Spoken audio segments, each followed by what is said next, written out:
Let's go. So now he's got to throw a club. What we're going to do today is break off into teams, and we're going to go hand out flyers around the neighborhood so that everybody knows to come by tomorrow to pick up some clothes if they need clothes for the winter. So we'll go maybe 4 people per team or something like that, and then we'll come back after we're done handing out flyers, and we'll start organizing all the clothes for tomorrow. Win it. Let's win it right now. So spades. This is a. Can you guys bring in as many items as you can? It's a movie. I don't have a hard time. Got a higher spade, so I would probably dump. Oh, do I just put one of these there? So you would lead, and that's all. Right. So that's my partner's got that hand right now. Alright. So how bad you want it? There you go, there you go. All right, thank you. Oh, okay. If he wants that hand. My name is Roberto Alfaro. I'm the executive director of HOMEY. It stands for HOMEY's Organizing the Mission to Empower Youth. We're an organization that was started by youth, for youth, and we are continuing that long tradition here at the organization. So Ray wanted me to talk to the young people and tell you some things. And so the first thing I want to tell you, and the first thing I always tell young people when they come here, is this is your place, this is your house. You might be far away and you might not be able to get here right now because you're incarcerated and you can't get to, you're in the system right now. But when you get out, this is a home for you. This is a place for you.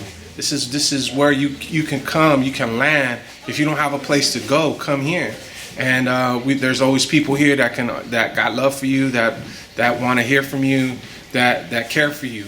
And so just remember that it doesn't have to be, I'm not gonna give a long speech or say something super long.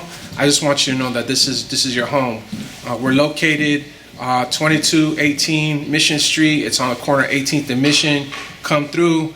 Our programming is on Monday evenings from 4 to 8, and then Friday from 4 to 8.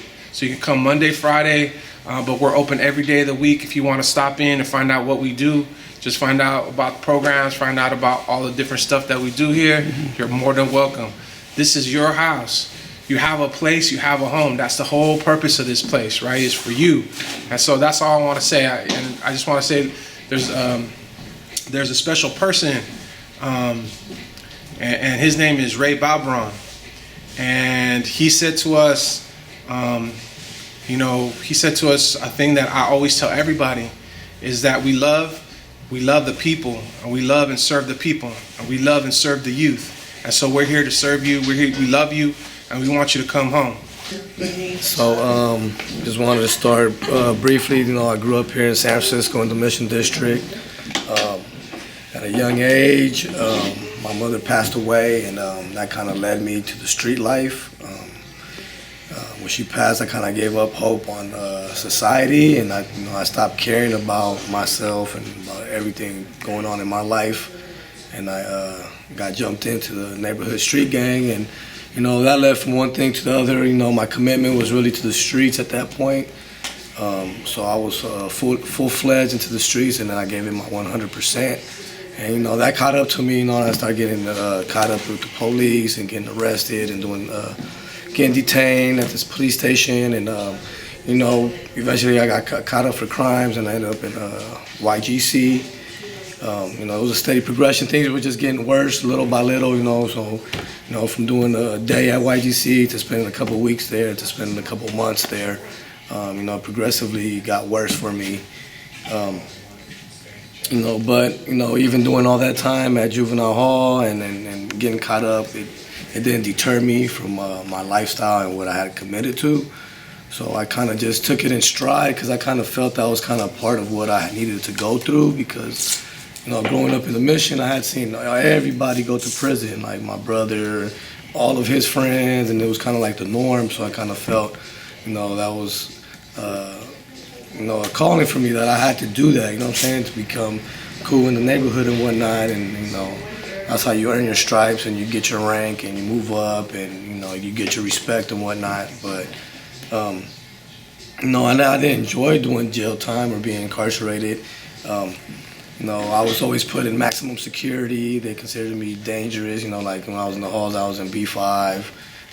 When I got caught up finally for my case, when I was 17 years old, they sent me to CYA, the California Youth Authority, which I was kind of expecting. I was expecting to go to prison at some point, just not to the Youth Authority. So, which is kind of a blessing in disguise for me, because if I would have went to the penitentiary straight at 18, I don't think I'd be here today.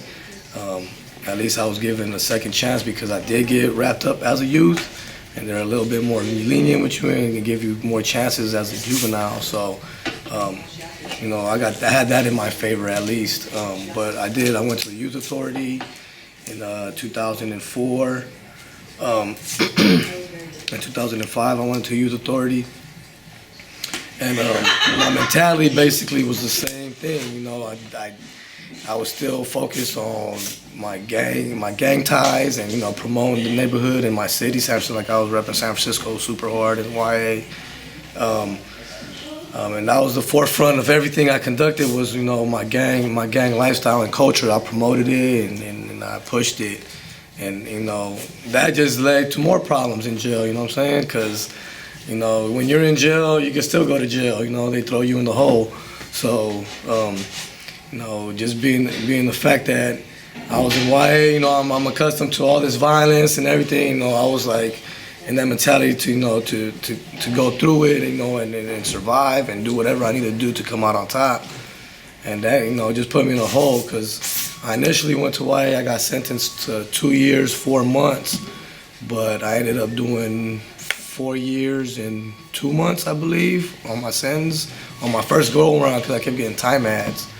So, just fighting and disobeying the authority, I ended up doing more time, almost double my sentence, on my first stretch. And going through all that stuff and going through YA still didn't deter me, or still didn't, change my mentality or my, my way of living. I got paroled. I came out here. I went back to the neighborhood almost immediately.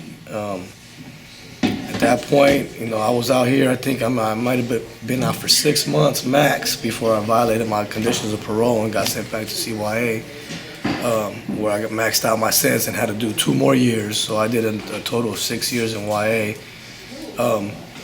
By this time, I was a little bit more mature. I was about to be 25 years old when I was about to get paroled. So basically from 18 to 25, I spent my time incarcerated. And it did toughen me, and it made me harder and more callous and stuff like that. I really didn't care about myself or those around me. But my brother was diagnosed with cancer in 2001 when I was paroled, and he passed away a day after I got out, so I got to visit him at the hospital. But that kind of motivated me to do better, because since I had already gone through it with my mother, I made a conscious decision. I was like, you know what, I have to change, and I have to get away from San Francisco. I have to stop gangbanging. I have to stop committing crimes. I got to stop hustling. I just got to go cold turkey, no more crimes, and and get away from San Francisco so I could give my children a chance. So I was like, I got to enroll myself in school. That's the only thing that's going to give me a chance to be able to fight back and be able to acquire something, be something in life. So I did. I got out. I moved to the East Bay. I got enrolled myself in community college. Maybe for the 3rd time, maybe 4th time that I tried this. But this time I was really sincere and really committed to doing good. I was like, well, I've been doing bad my whole life and committed to evil. It's like, what if I just change it up and I commit myself to doing something good and positive, you know what I'm saying? I've been a leader in the neighborhood. I could be a leader in the community, and I could help hella people instead of hurt people. Because, hurt people and bring nothing but pain and suffering, and it's not good for our community. Because that's what we were constantly going through the same issues. I was like, I don't want to contribute and be a problem no more. I want to be able to be something positive and help. So that was really my motivating force. First, it was for my children, but also all the stuff that I had been through, I recognized was wrong. I wanted to bring healing to the hood. I wanted to bring love to the hood. I don't want to bring no more hurt. So I went through college. I really, I'm still unstable, but I stay committed to it. My girlfriend that was having my daughter, she got pregnant again, and got rearrested. So I got full custody of my daughter at the time. She was 1 year old. My son, he was actually born in the county jail. I had to pick him up at 6 days old. So I was a single father going through this stuff, trying to get my life together, and I just looked at it as far as, I've had to fight gangs, and not just one gang, but several different gangs in the mission, the police. I've had everybody against me. I wasn't gonna let 2 little children stop me from completing what my goals were, or achieving my goals. They were there for the ride, and they would have to, just rock with me until I accomplished my stuff. So, no matter how hard it was, and it was difficult for me. I'm not even gonna lie. Having 2 little babies by myself, I never imagined or dreamed that I would be doing this on my own. You know what I'm saying? But I was like, I've just got no choice. My life's always been rough, so this is just another phase of it. You know what I'm saying? And I'm just using this to step as a stepping stone so I can improve my life. So, I went many nights without sleep. I couldn't study around the kids. Like, if I try to open my book, they would come here and they want attention to be fed. They'll snap the book out my hand. And I'll be stressed out. But I got through it, and I was able to graduate from City College and able to transfer to UC Berkeley in 2008, which was a great achievement because I never thought, coming from the neighborhood and just doing 6 years in YA, and from my background, I knew I was intelligent, but I didn't know that I was on that level, that I could compete with everybody else and still carry my own, So when I got to UC Berkeley, it motivated me more to do good and to succeed in life. So I really just focused on my school, and with the babies and all, being a single parent, I was able to graduate in 2010 and get my degree in sociology. At that point, I was fully committed to coming back to the neighborhood and helping out the youth, because as a youngster growing up out here, I didn't have that support. There was a couple programs that were out there and trying to reach out, but really we really didn't have many resources growing up as youth in the mission, so we really had to defend for ourselves. I know as a youth, a lot of times you're not heard, you're not listened to, just because you are young, so people think you don't know stuff, right? But I know that's not the case, right? You just need additional support, right? Going through college, I didn't do it on my own. I came to a realization. So after I graduated from Cal, I got into public speaking, and that's kind of what got me into community work. So I would go to a lot of schools, organizations, and just speak my story, basically, just being the fact that, coming from my background and going through all the things that I've gone through, there's not many people in the neighborhood that have my story of success, at least, Like being able to go through it and still come out and do something with your life positive, and then I want to be able to share this story, because it is motivation, it is encouragement, and there's hope for others. So, and then I even came to HOMEY and spoke to the youth one time, and that's kind of how I got introduced to HOMEY. And then I started volunteering here a few years back, and spent about a year volunteering and working with the youth, and it kind of solidified that this is the type of work that I wanted to do with my life and my career is with the youth and offer them the help and support that they need so that they can be successful.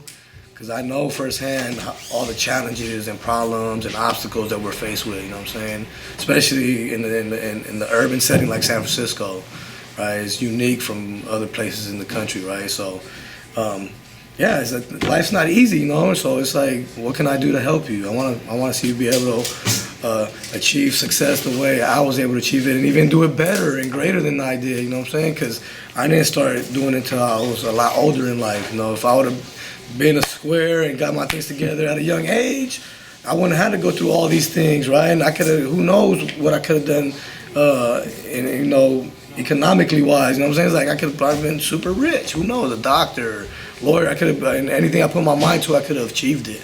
But I needed that encouragement and support that I didn't have, as a youngster. So if I could do that here and help people out, Linda and Frank with the examples, like I wasn't the first person they helped out. Like they've been doing this in the community and helping out youngsters get on their feet so they could be professionals in the community and come back and help again. You know what I'm saying? So it'll be like a web, right? We just keep it growing.